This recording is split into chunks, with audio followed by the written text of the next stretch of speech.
So we whip the cream to kind of a soft whip, not a hard whip, so it's not super stiff. We cut the very tip corner of a Ziploc bag off and put one of the decorative tips inside of there so that it comes out in a nice uniform pattern. Then we put the whipped cream in the Ziploc and off you go, squeezing it.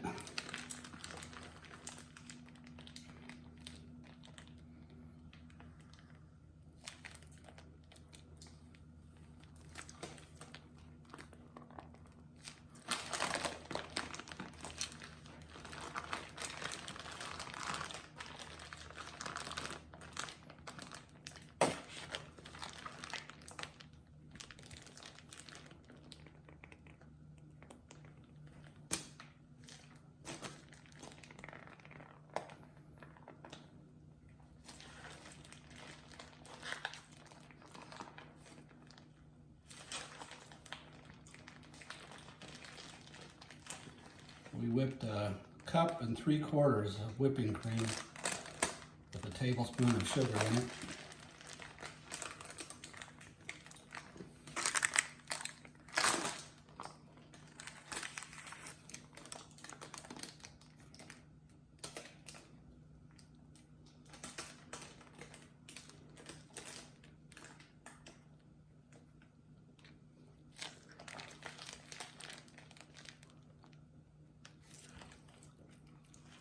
Okay. Okay, you get the idea.